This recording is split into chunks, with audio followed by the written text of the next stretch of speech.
So like let's start off with some questions. We were just talking about the market. It's a challenging market. I mean, there's no one out there that would disagree with us. What are you having your agents focus on right now? What's the conversations you're having internally with your teams?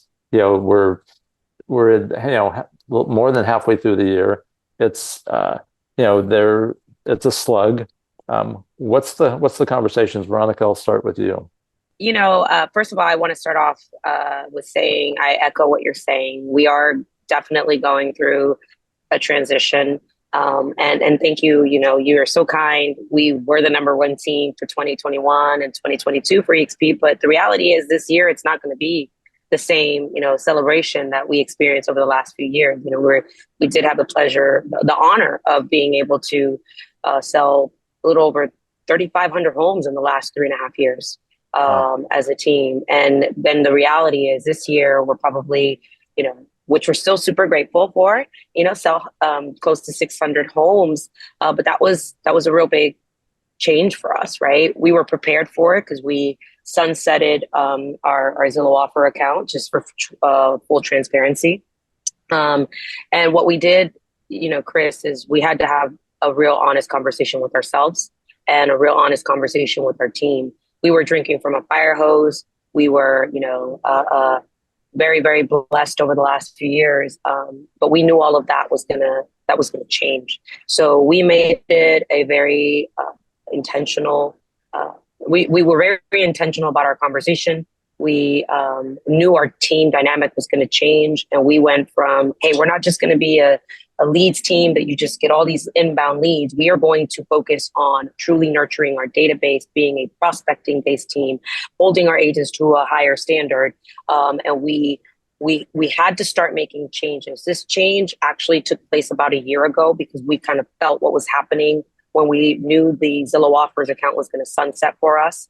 And we took a look at our database, we took a look at our habits, we took a look at our ISAs, who was getting access to what, and we created pretty much a roadmap on what. So our agents knew how they were going to access opportunities.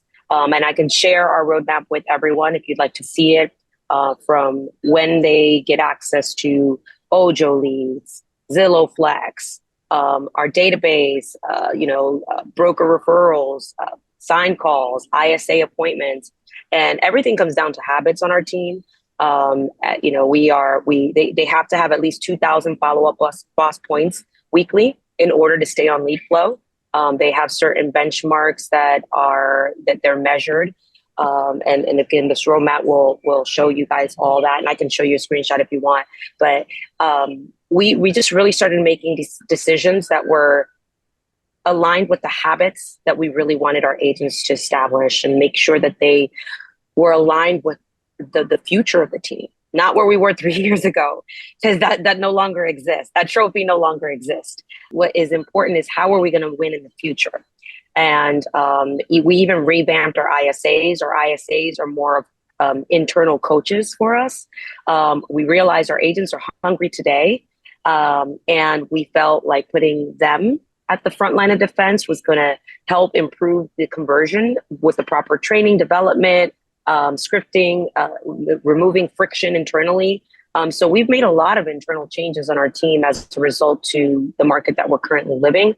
And I'm excited. I am proud to say that the data is showing that our agents are developing better habits. They're more consistent. The nurturing is working together with our retargeting, our marketing, and all the things we do as a team.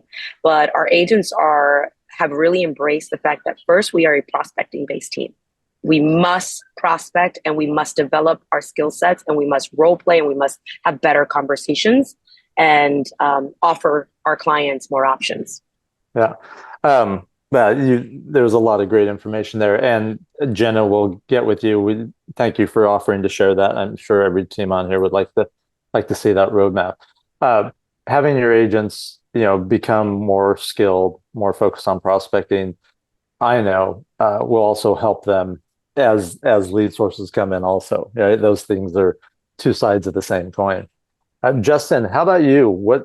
In this market, what do you focus on? What's the conversations you're having with your team, to help them succeed in a challenging market? I think the first thing is to put a perspective for the agents, for them personally. Yeah, transaction volume's way down. I mean, in Atlanta, probably get from 100,000 transactions down to 75 or 80,000. But nobody on our team is trying to get 80,000 transactions. I mean, is 80,000 transactions still enough that you can get your 20, your 30, your 40? I mean, yes, there are still plenty of transactions to be had, and we don't have the wind at our back that we've had the last couple of years. But I think, first of all, it's just the constant reminder of it is possible. There are plenty of transactions. We're fortunate to be in a big metro area. Our market is probably on the upper half of how things are performing in the country. And so, first of all, let's just do it. We can't control there's 100,000 to 75,000 transactions, but we can control what we're doing. And if we do it, there's still enough transactions. I mean, if we have a good fourth quarter, we'll hit the same transaction volume that we hit last year, which is exceeding our projections and expectations, obviously, coming into the year. But I think that the biggest thing we've done is on the mindset side. To Veronica's point, on the sales side, I mean, for sure, this year, everything in the sales funnel, from lead gen to lead conversion to follow up to holding agents accountable. I mean, we've upped that game substantially because, we've had to. But I think those are probably the two biggest things we've done is just, one, the belief around, and everybody can do this. There's plenty of transactions for us all to individually succeed. And if we actually believe that, we're going to perform better versus letting us worry about the market, have the market slow us down. But then we do need to actually execute. Once you believe it, you got to execute and perform well also. Yeah. No doubt about it. Mindset is, I think, the single most important thing.